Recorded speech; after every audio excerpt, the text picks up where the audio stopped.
The day they came aboard, everyone on the ship held their breath. Stood at the back of the welcome party, watching the airlock doors slide open. She had read the reports. She had seen the pictures, but nothing prepared her for the real thing.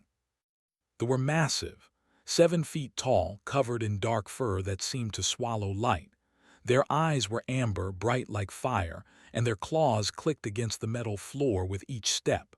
They moved like hunters. Every motion was smooth and dangerous. Captain stepped forward with a smile that looked painful. "Welcome aboard the Horizon's Edge. We are honored to host the delegation." The lead was called. He was bigger than the others, with silver streaks in his fur and scars across his face. He did not smile. His species did not smile.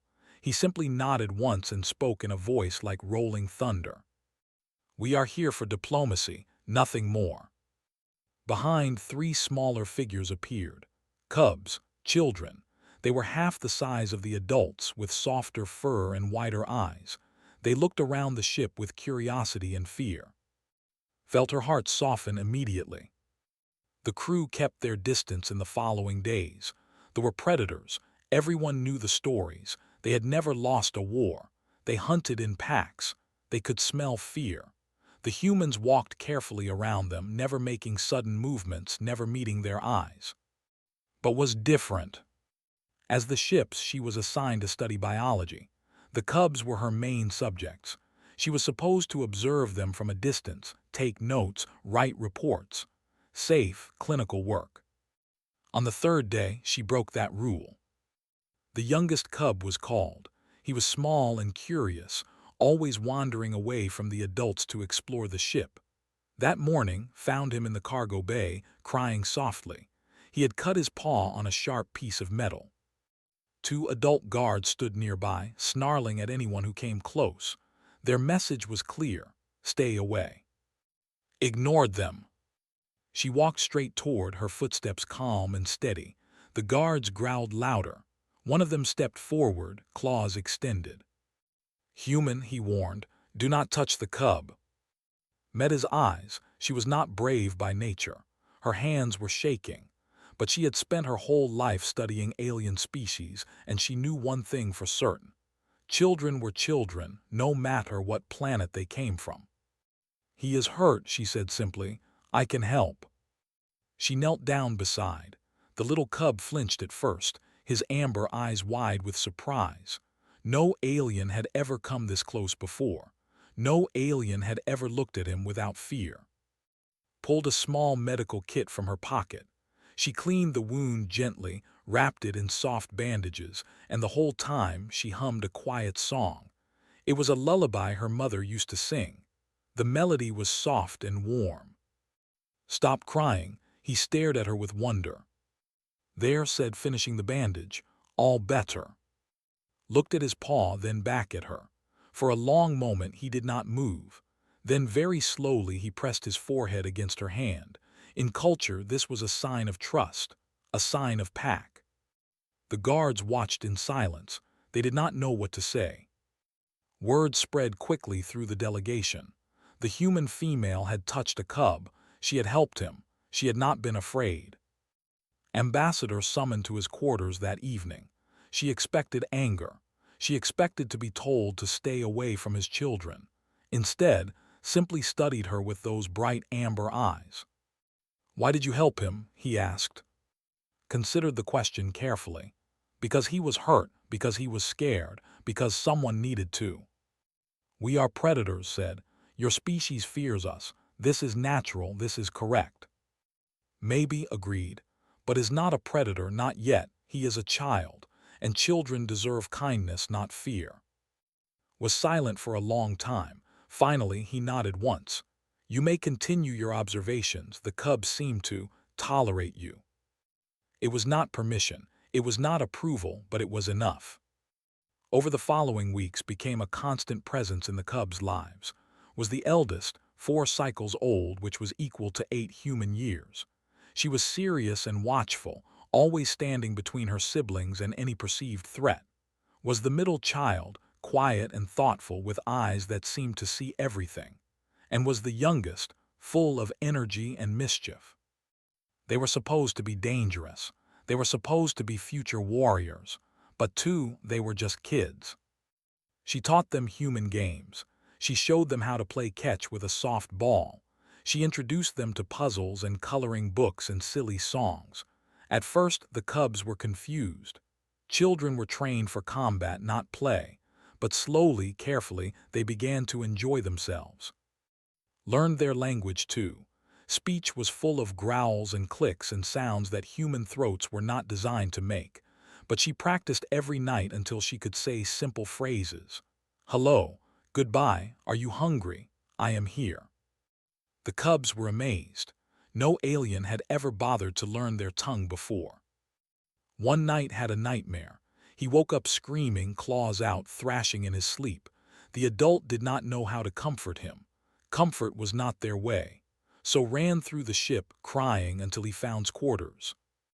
She opened her door to find a terrified cub shaking in the hallway. Without a word, she led him inside. She wrapped him in a warm blanket, sat him on her bed, and held him until the shaking stopped. She did not ask what the nightmare was about.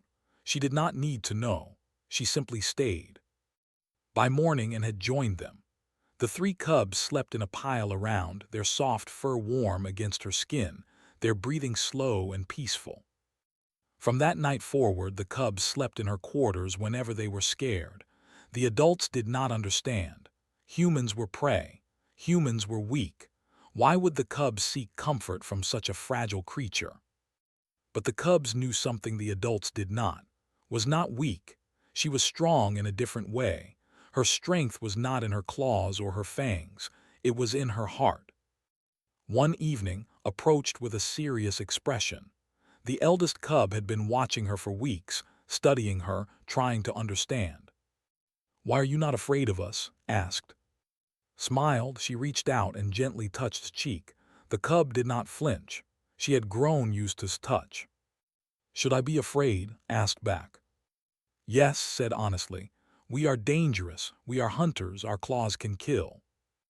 "I know," said, "but you have never tried to hurt me. You have never threatened me. You are children, dangerous children maybe, but still children, and I have never been afraid of children." Was quiet for a long moment. She did not fully understand this human. She did not understand kindness without purpose, gentleness without weakness. But she understood one thing. This human had cared for her when no one else would. This human had held her brother through his nightmares. This human had learned their language, played their games, and treated them like they mattered. Made a decision that night. She did not tell anyone, she did not even tell, but deep in her heart she made a promise. She would protect this strange, soft creature. No matter what happened, no matter who tried to hurt her, would stand between in danger. Because that was what Pack did. And somehow, without either of them realizing it, had become Pack. 3 months passed aboard the horizon's edge, and everything changed. The cubs followed everywhere now. When she walked to the research lab, 3 small shadows walked behind her. When she ate in the cafeteria, 3 furry bodies sat at her table. When she worked late into the night, 3 pairs of amber eyes watched her from the corner of the room. The crew had grown used to it. Some of them even found it funny. The security chief laughed every time he saw them together. He was a tall man with broad shoulders and a quick smile. "You know," he said one day, "you have the most dangerous bodyguards in the galaxy. I almost feel bad for anyone who makes you angry."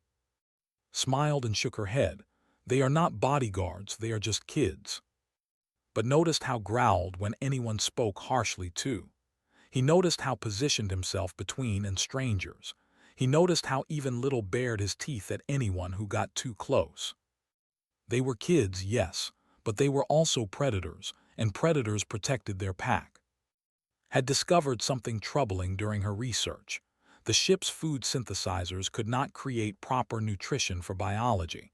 The cubs were slowly becoming weak. Their fur was dull. Their energy was low. The adult had not noticed because they were too busy with diplomatic meetings. So fixed it herself. Every evening she went to the kitchen and prepared special meals by hand. She researched dietary needs. She found protein-rich foods that the cubs could digest. She spent hours cooking, testing, adjusting until she got it right. The cubs ate better than they had in months. Their fur became shiny again. Their eyes became bright. They ran and played with new energy. Notice the change. He asked his children what was different. "Feeds us," said happily. "She makes special food just for us." Did not know what to say. In culture, preparing food for another's children was a sacred act. It meant you were claiming responsibility for them. It meant you considered them family. Did this human understand what she was doing? Did she know the weight of her actions? He decided not to ask. Some things were better left unspoken. The trouble started when the ship entered space. The Warren species. They had 6 legs, hard shells, and acid that could burn through metal. They hated both humans and they considered everyone else inferior, worthy only of destruction. Captain tried to navigate around their territory, but there was no safe path. They had to pass through. For 3 days, everyone was tense. The warriors prepared their weapons. The human crew ran emergency drills. The cubs were told to stay in their quarters and not wander. They did not listen, of course. They stayed with. On the 4th day, the attack came. It happened without warning. One moment the ship was quiet. The next moment alarms were screaming and the walls were shaking. Raiders had breached the hull. They were inside. Grabbed the cubs and ran. The corridors were chaos. Crew members rushed past them, shouting orders, carrying weapons. The lights flickered. Smoke filled the air. Somewhere in the distance heard gunfire and screaming. "Stay close to me," she told the cubs. "Do not let go." Took the lead, her young eyes scanning every shadow. Held's paw, keeping his little brother calm. They moved as a unit, trusting to guide them. They almost made it to the safe zone. The soldier appeared from nowhere. It was huge, nearly 8 feet tall, with a black shell and mandibles dripping with acid. Its many eyes focused on the small group in the corridor. It clicked its mandibles. The sound was hungry. Did not think, she did not plan, she simply acted. She pushed the cubs behind her and spread her arms wide, blocking them with her body. She had no weapon. She had no armor. She was a scientist, not a soldier. But she stood her ground. "Run," she said to the cubs. Her voice was shaking. "Run and find the security team. I will hold it here." "No," said immediately. "We will not leave you." "Please." The attacked. It raised one of its limbs and fired a stream of acid. Did not move. She did not dodge. She kept her body between the acid and the children. The acid hit her shoulder and chest. The pain was unlike anything she had ever felt. It burned through her uniform, through her skin, through her flesh. She screamed. She fell to her knees.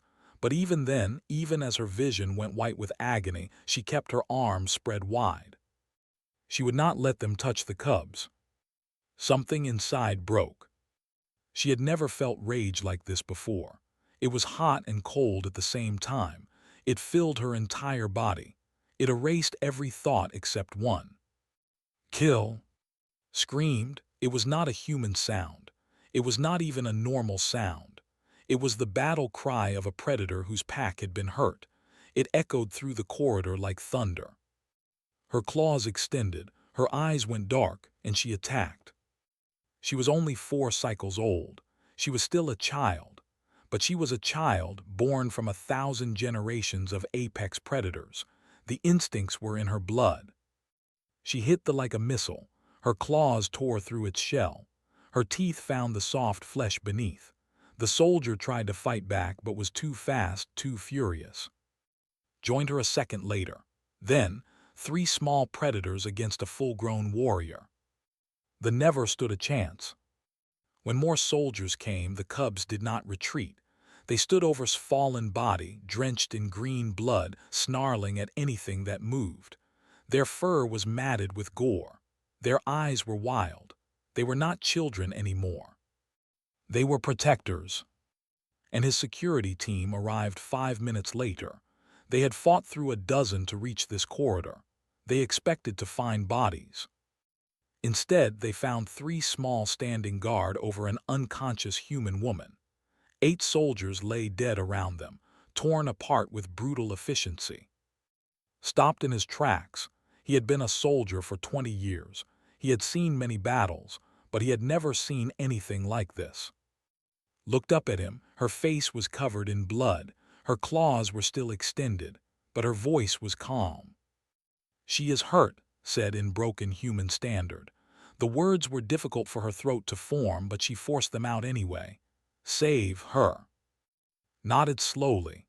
He understood. These cubs had just killed 8 enemy soldiers to protect 1 human woman. They would not let anyone else near her. "We need to get her to medical," he said carefully. "Can we approach?" Studied him for a long moment. Then she stepped aside just slightly, just enough to let the medics through. "Help her," said, "or we kill you too." It was not a threat, it was a fact, believed every word. The medics rushed forward. They lifted onto a stretcher. Her wounds were severe. The acid had eaten through muscle and bone. Her breathing was shallow. Her heartbeat was weak. As they carried her away, the cubs followed. "Try to stop them. You should stay here, let the adults handle." Turned and looked at him. Her eyes were still dark with rage. "She is Pack," she said. "We do not leave Pack." Stepped aside. The cubs followed all the way to the medical bay. They did not speak. They did not cry. They simply walked side by side, ready to fight anyone who tried to stop them. Their mother had died when they were young. Their father was always busy with politics. They had never known what it felt like to be truly loved. Until, and now she was dying. Made another promise that night. If survived, she would never let her get hurt again. She would train harder, fight better, become stronger. She would be worthy of protecting her pack. And if died, did not let herself think about that. She could not. The thought was too painful to bear. So she walked, and she waited, and she prayed to whatever gods might be listening. Please let her live. The medical bay was cold and white and full of machines. Lay on a table in the center of the room, surrounded by doctors and equipment. Her body was covered with tubes. Her face was pale like paper. The monitors beeped in a steady rhythm. Beep, beep, beep. Each sound meant she was still alive. The cub stood outside the glass wall, watching. Worked faster than he had ever worked before. He was the ship's medical officer, trained for emergencies, but this was different. The acid had damaged his lung. It had eaten through her shoulder. She had lost so much blood that her heart was struggling to pump. "I need more plasma," he shouted, "and someone get me the regeneration unit, now." His team moved around him in controlled chaos. They had never seen wounds like this. Human bodies were not built to survive acid burns. The fact that was still breathing was a miracle. Outside, the glass pressed her paw against the window. She could see everything. She could see the blood. She could see the damage. She could see the fear on the doctors' faces. "She will live," said quietly. He was trying to convince himself as much as his siblings. "She has to live." Did not speak. He simply stared at its face, his small body trembling. An hour passed, then 2. The surgery continued. Approached the cubs carefully. "You should eat something," he said. "You should rest. The doctors will tell us when." No, did not look at him. Her eyes stayed fixed on, "We stay." It could be hours, it could be all night. "We stay." Sighed. He had seen stubborn before, but this was something else entirely. These cubs had made their decision. Nothing would change their minds. He posted guards at both ends of the corridor. Not to keep the cubs in, but to keep everyone else out. Anyone who wanted to cause trouble would have to go through his team first. Ambassador arrived near midnight. He had been in meetings when the attack happened. By the time he reached the medical bay, the battle was over and his children were covered in blood. He had never seen them like this. He had never seen that look in their eyes. "You killed 8 soldiers," he said to. His voice was neutral. In culture, killing enemies was not shameful, it was expected. "You fought well." "We protected our pack," replied. Paused. "She is not pack, she is human." Finally turned to look at her father. Her eyes were hard. "She fed us when we were hungry. She held us when we were scared. She stood in front of acid to keep us safe." Her voice rose. "If that is not pack, then I do not know what pack means." Had no answer to that. "Come with me," he said finally. "Return to our quarters, the adults will." "No." The word hung in the air. Had never disobeyed her father before. In society, the alpha's word was law. Children did not argue. Children did not refuse. But was not just a child anymore. "She bled for us," said, "We stay." Stepped forward to stand beside his sister. Then, the 3 cubs formed a line facing their father, united in their decision. Looked at his children for a long moment.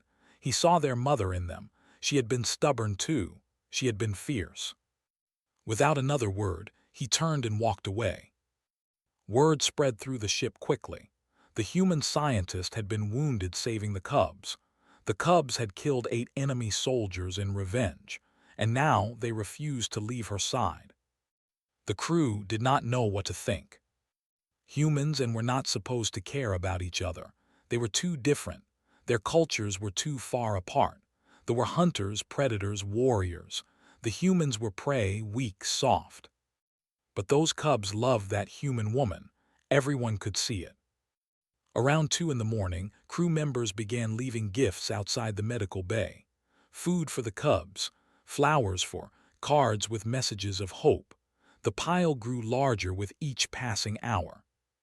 The delegation watched in confusion. They did not understand this behavior. In their culture, you mourned the dead with silence. You did not leave flowers. You did not write cards. But they watched, and they wondered. Healer Myra was the delegation's physician. She was old and proud and had never thought much of humans. They were weak creatures. They broke easily. They were not worth her attention. She stood at the edge of the corridor, observing the surgery through the glass, and his team were struggling. They did not have the right equipment. They did not have enough experience with these kinds of wounds. Myra could help. Medicine was more advanced in some areas. She knew techniques that could save the human's life. But why should she? Humans were beneath her, they were prey. Then she looked at the cubs. Was pressing her forehead against the glass, whispering something too soft to hear. Was holding his brother, both of them shaking with fear. Was crying silently, tears streaming down his furry face. These were children of her people, noble children, future warriors. And they were breaking because a human might die. Myra made her decision. She walked to the medical bay doors and pushed them open. Looked up startled. "This area is restricted, you cannot." "I am a healer," Myra said coldly. "I can help. Will you accept my assistance or will you let her die?" Hesitated for only a second, then he nodded. "Tell me what to do." They worked together for the next 6 hours. Human medicine and medicine combined, had the technology. Myra had the knowledge. Together they rebuilt shoulder, repaired her lung, and replaced the blood she had lost. It was delicate, exhausting work. Several times they thought they had lost her. Several times her heart stopped and they had to shock it back to life. Each time flatlined, the cubs howled. The sound was terrible. It echoed through the medical bay, through the corridors, through the entire ship. It was the sound of young predators mourning, the sound of children losing their mother. Crew members stopped what they were doing and listened. Some of them cried. They did not know well, but they knew that sound. They knew what it meant. Loss, pain, grief.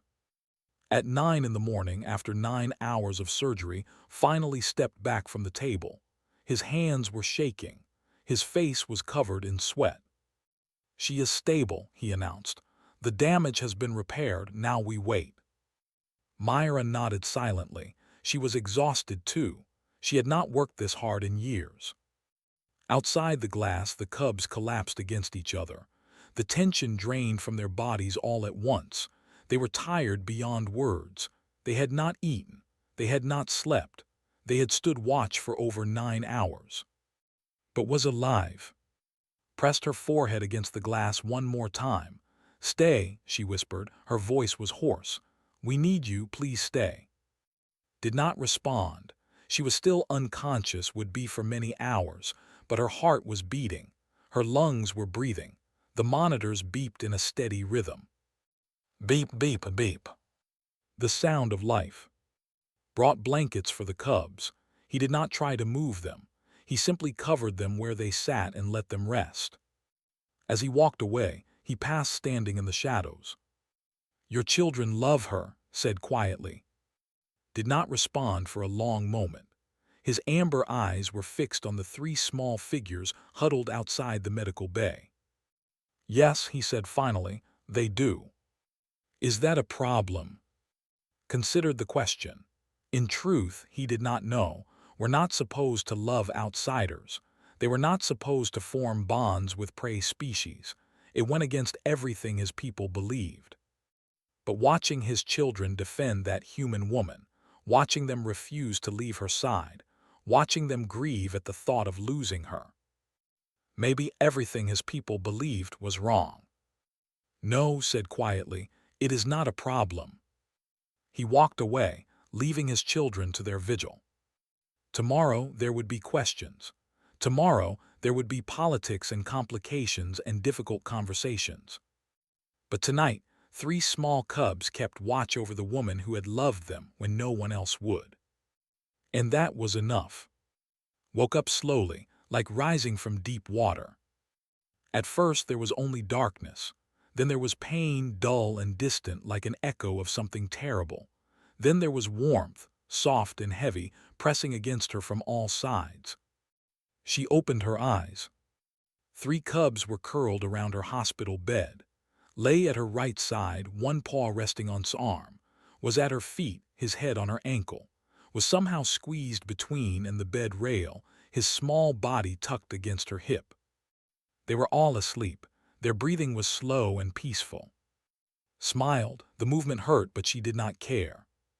"You stayed," she whispered. His eyes snapped open immediately. For a moment she simply stared, as if she could not believe what she was seeing. Then her whole body relaxed, and she made a sound had never heard before. It was soft and high, almost like singing. Joy, pure joy. "You are awake," breathed. "You are alive." The noise woke, and they scrambled up the bed, pressing their faces against his neck, her cheeks, her hair. They were crying. We're not supposed to cry, but the cubs did not care. The tears came anyway. "We thought you were going to leave us," sobbed. "We thought you were going to die like Mother." The words hit like a punch. She had known the cubs' mother was dead, but she had never heard them talk about it. She had never realized how deep that wound still was. "Oh, little ones," she said softly. She tried to lift her arms to hold them, but her body was too weak, so she simply let them press against her, offering what comfort she could. "I am here. I am not going anywhere." "Promise?" asked. "Promise." Appeared in the doorway a few minutes later. His face was tired but relieved. "You scared us," he said. "You were in surgery for 9 hours. We almost lost you 3 times." "I am sorry for the trouble," said. Laughed. "Do not apologize. You saved 3 children. That is not trouble. That is heroism." He checked her vitals and adjusted her medication while the cubs watched his every move. They did not growl at him. They had learned to trust him during the long night of surgery. He had worked to save their human, and that made him an ally. After left told everything. The attack, the soldier, how it stood in front of them with nothing but her body as a shield. "You should not have done that," said. Her voice was strange. "You could have died." "You are children," replied. "I could not let them hurt you." "But we are predators. We are dangerous. We could have fought." "You are cubs," reached out and touched his face. The movement was painful, but she did it anyway. "My cubs, I will always protect you." was silent for a long moment. Then she pressed her forehead against palm. The gesture meant more than words ever could. Ambassador visited that afternoon. He stood in the doorway, stiff and formal, his amber eyes unreadable. The cubs watched him warily, remembering how he had tried to make them leave. "I wish to speak with the human," said, "alone." The cubs did not move. "It is all right," told them. "Go get some food, you must be hungry." Reluctantly, the cubs left, but they did not go far. Could see them hovering just outside the door, ready to return at the first sign of trouble. Walked to her bedside. For a long moment he simply looked at her. His expression was difficult to read. "You fed my children," he said finally. "You cared for them when they were scared. You learned our language. You treated them like they mattered." "They do matter," said. "Yes," his voice cracked slightly. "They do, but no one has ever shown them that before, not even me." He paused, struggling with his next words. "We're not good at expressing emotion. They were warriors, not poets." "Their mother died 2 years ago," continued. "I did not know how to help them. I did not know how to be what they needed, so I buried myself in work and left them alone." "You did your best," said gently. "No, I did not," shook his head. "I was a coward. I was afraid of their grief because it reminded me of my own, so I stayed away." He knelt beside her bed. In culture, this was a gesture of deep respect, a gesture usually reserved for elders and heroes. "You gave my children something I could not," said. "You showed them they are worthy of love. For that, I am forever in your debt." Did not know what to say. She had never expected gratitude. She had simply done what felt right. "Your children are easy to love," she said finally. "They just needed someone to show them how." Nodded, he rose to his feet, his dignity restored, but something in his eyes had changed. There was warmth there now, understanding. "The Galactic Council has called an emergency meeting," he said. "They wish to discuss what happened. There are those who want to give you an honor that has never been given to a non before." "What honor?" "Clan status." His voice was serious. "You would become one of us, officially, permanently. You would have all the rights and protections of a citizen." His breath caught. She knew what this meant. She had studied culture extensively. Clan status was sacred. It meant being accepted as family. "I do not know what to say," she admitted. "You do not have to decide now. The council will debate for several days." Paused at the door. "But know this. Whatever you choose, my children have already made their decision." He left without explaining what he meant. That evening, the cubs returned with something wrapped in cloth. They approached bed with unusual seriousness, their eyes bright and nervous. "We want to ask you something," said. "Something important." "Of course, ask me anything." Unwrapped the cloth. Inside was a small stone, smooth and black, carved with symbols. It was old, very old. The markings were worn from countless hands touching it over generations. "This belonged to our mother," explained. "It is a den stone. When a chooses a den mother, they give her this stone. It means she is family forever." His heart began to beat faster. She understood what was happening.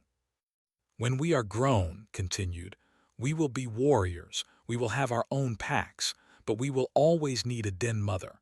Someone to come home to, someone who loves us no matter what we become." She held out the stone with trembling paws. "We want you to be our den mother, officially, forever." Stepped forward. "You do not have to say yes. We know you have family on Earth. We know you have a life there, but we wanted you to know how we feel." His eyes were wet with tears. "Please say yes, please be our mother." Looked at the 3 cubs standing before her. She thought about Earth. She thought about her parents, her friends, her career, everything she had worked for, everything she had known.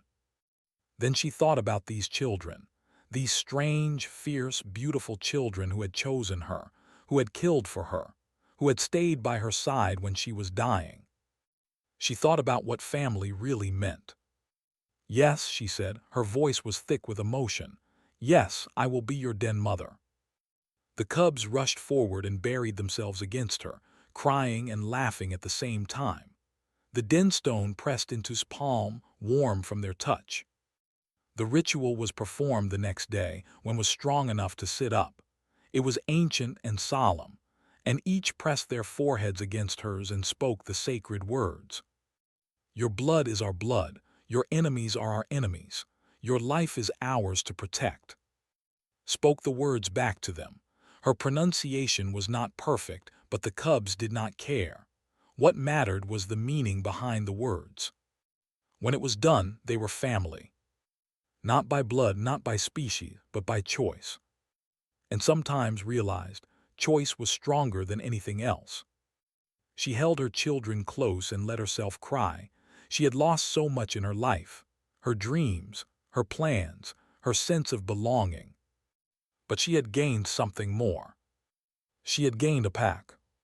5 years later, the galaxy was a different place. Stood before the High Council, her fur sleek and dark, her amber eyes bright with purpose.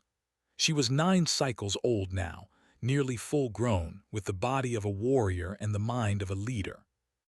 Beside her stood. The human woman had changed in 5 years. There were silver streaks in her hair now. The scar on her shoulder had faded to a thin white line. She walked with the confidence of someone who belonged exactly where she was. She wore the formal robes of an ambassador, decorated with the symbols of 3 clans. Her children's clans, her family. "The council recognizes of clan," the High Elder announced. "She has completed her warrior trials. She has proven her strength. Today, she takes her place among the adults of our people." Bowed her head in acknowledgement. She had worked hard for this moment. She had trained every day, pushed herself beyond her limits, become the warrior she had promised to be. But none of it would have been possible without the woman standing beside her. The ceremony continued with ancient rituals and formal speeches. When it was finished, was officially an adult. She could lead her own pack. She could make her own choices. The first thing she did was turn to. "Thank you," she said quietly, "for everything." Smiled and pressed her forehead against. The gesture had become natural over the years. "I am proud of you, little one, though I suppose I cannot call you little anymore. You can call me whatever you want. You are my den mother." They walked together through the grand halls of the, and were waiting outside, both grown now, both changed. Had become a healer, inspired by healer Myra, and he wore the robes of a medical apprentice, his calm eyes reflecting wisdom beyond his years. He had learned that strength was not always about fighting. Sometimes it was about saving. Was a scout, quick and clever, still playful but lethally skilled. He had his mother's mischief and his den mother's heart. He made friends everywhere he went, bringing and humans together with his easy charm. The 3 siblings embraced when they saw her. They were taller than her now, all of them. She had to stand on her toes to reach their faces. "My bobbies," she laughed. "When did you all get so big?" "When you were not looking," teased. They walked together through the city, and everywhere they went, people stared. It was not a hostile stare. It was wonder. The story of and her cubs had spread across the galaxy. It had changed everything. Humans were no longer seen as prey. They were seen as pack-worthy. The alliance between humans and had become the strongest in coalition history. Trade flourished. Cultural exchange programs. For the first time in centuries, both species looked at each other with respect instead of fear. Adopt a human had become a cultural phenomenon. Families across the welcomed human visitors, eager to learn from them. Human partnerships flourished in business, science, and art. All because one woman had chosen kindness over fear. The crew of the Horizon's Edge returned to the site of the old battle that year. A memorial had been built there, floating in space where they had attacked. It was a statue carved from asteroid stone. It showed a human woman standing with her arms spread wide, 3 small predators huddled behind her. Her face was determined. Her body was a shield. The plaque beneath it read, "She taught us that courage is not the absence of fear. It is love choosing to stand." Cried when she saw it. She had never wanted to be a hero. She had just wanted to protect her children. But sometimes heroes were made by accident. Sometimes the smallest acts of love created the biggest changes. Was there too, older now, retired from active duty. He stood beside and looked at the statue with pride. "You know," he said, "I always thought humans would prove themselves through technology or military power. I never imagined we would change the galaxy through this." "Through what?" asked. "Through being human," smiled. "Through caring about people who were different from us. Through treating monsters like children." "They were never monsters," said softly. "They just needed someone to see past the claws." A new crisis arose in the 10th year. A young species called that had made first contact with the Coalition. They were small and fragile, with delicate wings and nervous eyes. The Coalition labeled them potentially dangerous because they could release toxic spores when frightened. The Council wanted to quarantine them. Some members wanted to destroy them entirely. Saw the fear in the Council chambers. She remembered being afraid once too. She remembered what fear could make people do. She volunteered to lead the contact mission. It was beautiful but terrified. The small creatures hid when the Coalition ship arrived. They expected violence. They expected death. Instead, walked alone into their central village. She was old now, her hair fully silver, her body bent by years of travel. But her eyes were still kind. Her voice was still gentle. They watched her from the shadows, trembling. Knelt down on the ground, making herself small. She held out her empty hands. "I am not here to hurt you," she said softly. "I am here to understand." A young child crept forward. Its wings were folded tight against its body. Its eyes were huge with fear. Smiled at it. The same smile she had given all those years ago, when he was just a scared cub with a hurt paw. "Hello, little one," she said. "What is your name?" The child did not answer, but it did not run away either. Behind, 3 adult warriors watched the scene, and had refused to let their den mother go alone.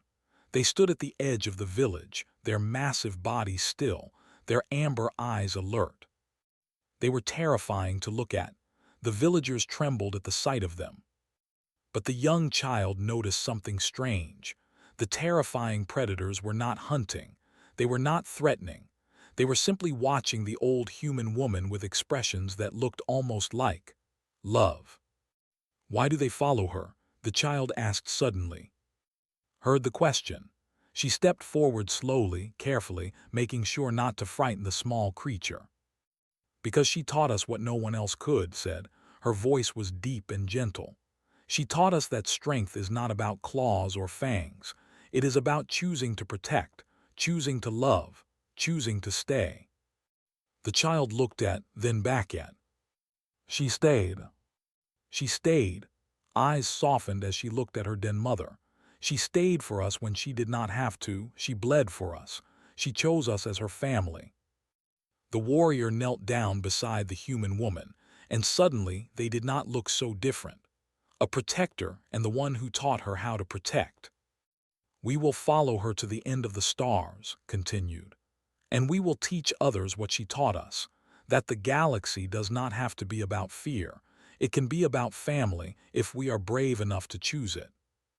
The child was quiet for a long moment. Then, very slowly, it reached out and touched its outstretched hand. Smiled. "There," she said gently. "That was not so hard, was it?" Years later, when the history books were written, they would talk about first contact protocols and diplomatic strategies. They would analyze trade agreements and alliance structures. But they remembered something simpler. They remembered an old human woman who knelt in the dirt and offered her hand. They remembered 3 terrifying predators who watched her with love in their eyes. They remembered learning that family was not about species or blood. It was about choice. and had spent her entire life choosing love. That was her legacy, not the statues, not the treaties, not the history books. 3 children who grew up knowing they were worthy of love. And a galaxy that learned to choose kindness over fear. That was enough. That was everything.